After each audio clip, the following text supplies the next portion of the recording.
جہنم کے اوپر کی جو منزل ہے نا، اس میں عذاب سب سے کم ہے۔ اس میں رہیں گے گنہگار مسلمان، پھر اس کے نیچے اس سے زیادہ عذاب، پھر اس کے نیچے اس کا زیادہ عذاب، یہاں تک کہ نیچے کافر مشرک رہیں گے، اور سب سے نیچے 7ویں طبقے میں منافقین رہیں گے۔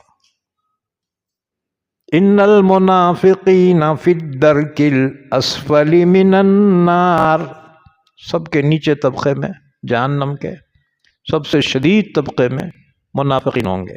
سوال یہ ہے کہ منافقوں کو کافروں سے زیادہ سزا کیوں دی جائے گی؟ آج جو ہم نے آیتیں پڑھی ہیں تو ابتدائی 4 آیتوں میں مخلص ایمان والے اور منافق دونوں کا بیان اللہ نے فرمایا ہے۔ ابتدائی 3 آیتوں میں ایک منافق کا ذکر ہے، اور چوتھی آیت میں ایک مخلص ایمان والے کا ذکر ہے۔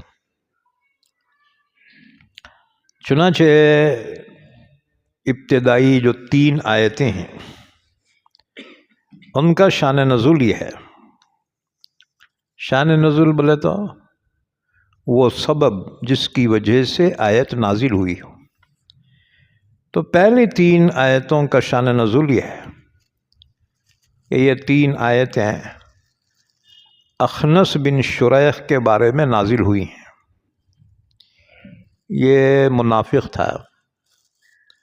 منافق بولے تو کہ بظاہر کلمہ پڑھتا ہو لیکن دل میں کفر ہو، اسلام دشمنی اور کفر بھرا ہوا۔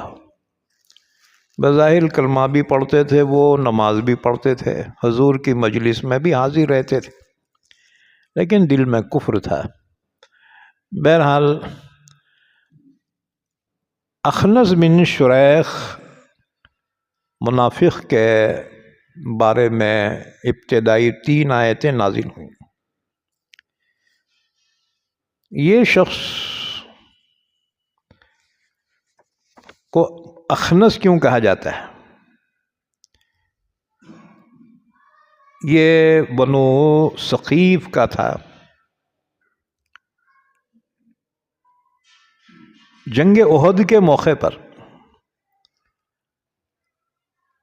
اللہ کے رسول صلی اللہ علیہ وسلم 1000 افراد کو لے کر چلے احد کی طرف۔ تو راستے میں ایک منزل پر منافقین کے سردار عبداللہ بن ابی بن سلول نے کہا چونکہ ہماری رائے نہیں مانی گئی اس لیے ہم واپس چلے جا رہے ہیں۔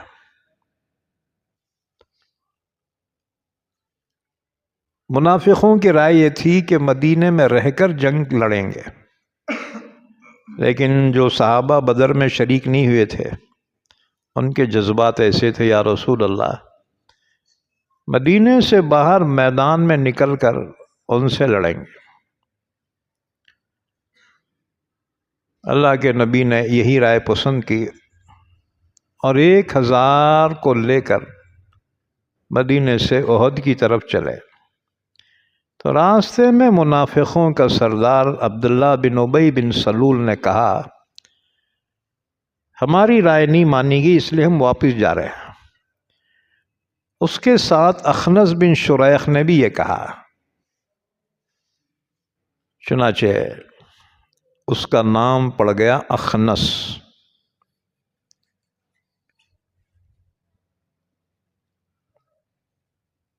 اللہ کے نبی کو جس نے دھوکہ دیا۔ بہرحال اخنس بن شریح جو منافق تھا بڑا خوبصورت تھا، گورا گمٹا، بڑا خوبصورت۔ اچھا، اس سے زیادہ خوبصورت اس کی باتیں تھیں، ایسے لچھے دار باتیں کرتا تھا، بڑا فصیح اللسان تھا۔ اللہ کے نبی اس کی باتوں سے بڑے خوش ہوتے تھے۔ کہتا تھا جی ایمان میرے دل میں ہے اور آپ سے زیادہ میری نظروں میں کوئی محبوب نہیں۔ اللہ نے اس کے بارے میں آیت نازل فرمائی، وَمِنَ النَّاسِ مَن يُعْجِبُكَ قَوْلُهُ فِي الْحَيَاةِ الدُّنْيَا۔ اے نبی صلی اللہ علیہ وسلم، لوگوں میں سے بعض وہ شخص ہے جس کی باتیں آپ کو بڑی اچھی لگتی ہیں۔ يُعْجِبُكَ قَوْلُهُ فِي الْحَيَاةِ الدُّنْيَا، اس کے دنیاوی باتیں آپ کو بڑی اچھی معلوم ہوتی ہیں۔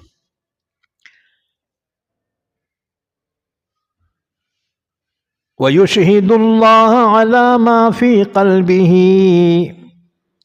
اور اللہ کو گواہ بناتا ہے جو اس کے دل میں ہے، کہتا ہے اللہ گواہ ہے، میرے دل میں ایمان ہے، آپ کی بڑی محبت ہے۔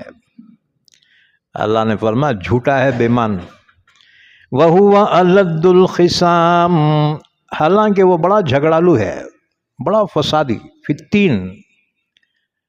تو باتیں تو ایسے کرتا ہے کہ اللہ کے نبی اس کی باتوں کو بڑا اچھا محسوس کرتے ہیں۔ اللہ نے فرمایا آپ کیا جانے میرے محبوب، یہ تو بڑا فسادی ہے یہ۔ وَهُوَ أَلَدُّ الْخِصَامِ، حالانکہ وہ بڑا جھگڑالو ہے۔ وَإِذَا تَوَلَّى سَعَى فِي الْأَرْضِ لِيُفْسِدَ فِيهَا، آپ کی مجلس سے جب جاتا ہے نا، یہ بدماش جو ہے لوگوں کو بہت تکلیف پہنچاتا ہے۔ اس کا کچھ قرضہ قبیلے ثقیف کے ایک شخص پہ تھا، یہ اصول کرنے کے واسطے گیا، اس نے عذر کر دیا، بھائی بعد میں دیتا ہوں، میں مہلت دے۔ وہاں سے نکلا اور اس کی جو کھیتی تھی نا اس میں انگار لگا دیا، کھیتی میں آگ لگا دیا۔ اس کے کوٹھے میں جانور بندھے تھے، وہ جانوروں کو مار دیا۔ اللہ نے فرمایا یہ بڑا فتین ہے۔ وَإِذَا تَوَلَّى سَعَى فِي الْأَرْضِ لِيُفْسِدَ فِيهَا، آپ سے جب نکل کر جاتا ہے باہر تو سرزمین میں فساد مچانے کی کوشش کرتا ہے۔ وَيُهْلِكَ الْحَرْثَ وَالنَّسْلَ، کھیتی اور جانوروں کو یہ تباہ کرتا ہے۔ وَاللَّهُ لَا يُحِبُّ الْفَسَادَ، اور اللہ فساد کو پسند نہیں کرتا، یہ بڑا فسادی ہے یہ۔ وَإِذَا قِيلَ لَهُ اتَّقِ اللَّهَ أَخَذَتْهُ الْعِزَّةُ بِالْإِثْمِ، اس سے جب کہا جاتا ہے اتق اللہ، اللہ سے ڈر، یہ دوغلے باتیں نکو کر، اسے بڑا غصہ آتا ہے، کیا سمجھ کے بولا میرے کو، حالانکہ ہے بدماش۔ وَإِذَا قِيلَ لَهُ اتَّقِ اللَّهَ، جب اس سے کہا جاتا اللہ سے ڈر، أَخَذَتْهُ الْعِزَّةُ بِالْإِثْمِ، اس سے عزت پکڑ لیتی ہے گناہ کے ساتھ، اس کو بڑا غصہ آتا ہے۔ فَحَسْبُهُ جَهَنَّمُ، اس کا ٹھکانہ جہنم ہے۔ یاد رکھو کافر اور مشرک کا ٹھکانہ جہنم ہے، اور منافق کو کافر سے بھی زیادہ سخت عذاب دیا جائے گا۔ اللہ نے فرمایا ان المنافقین فی الدرک الاسفل من النار، جہنم میں جو عذابات کی کیٹیگری ہے، اوپر سے نیچے کی جانب سخت عذاب ہے، اس لیے جہنم کے یہ منزلوں کو طبقات کہا جاتا ہے، طبقات۔ جہنم کے اوپر کی جو منزل ہے نا، اس میں عذاب سب سے کم ہے، اس میں رہیں گے گنہگار مسلمان، پھر اس کے نیچے اس سے زیادہ عذاب، پھر اس کے نیچے اس کا زیادہ عذاب، یہاں تک کہ نیچے کافر مشرک رہیں گے، اور سب سے نیچے 7ویں طبقے میں منافقین رہیں گے۔ ان المنافقین فی الدرک الاسفل من النار، سب کے نیچے طبقے میں جہنم کے سب سے شدید طبقے میں منافقین ہوں گے۔ سوال یہ ہے کہ منافقوں کو کافروں سے زیادہ سزا کیوں دی جائے گی؟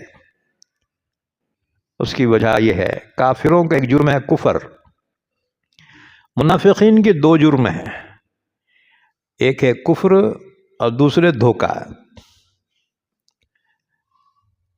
یخادعون اللہ والذین آمنوا وما یخدعون الا انفسهم وما یشعرون، یہ دھوکہ دے رہے ہیں اپنے خیال میں اللہ کو بھی، حالانکہ اللہ کون دھوکہ دے سکتا ہے، لیکن ان کا خیال ہے، اور ایمان والوں کو دھوکہ دے رہے ہیں۔ تو اس لیے ان کے دو جرم ہوئے، ایک کفر ہے، دوسرا دھوکہ ہے۔ فرمایا وَلَبِئْسَ الْمِہَادُ، اور بہت برا ہے ٹھکانہ جہنم۔ یہ تو 3 آیتوں میں منافق اخنس بن شریح کا انجام بیان کیا گیا۔ اس کے بعد 4تھی آیت میں فرمایا وَمِنَ النَّاسِ مَن يَشْرِي نَفْسَهُ ابْتِغَاءَ مَرْضَاتِ اللَّهِ وَاللَّهُ رَءُوفٌ بِالْعِبَادِ۔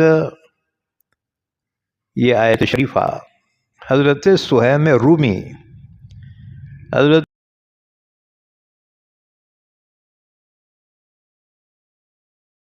اس شان پہ امت ہوئی قربان محمد، ہم ختم نبوت کی حفاظت کے امی ہیں، ہم زندہ و بیدار ہے مردار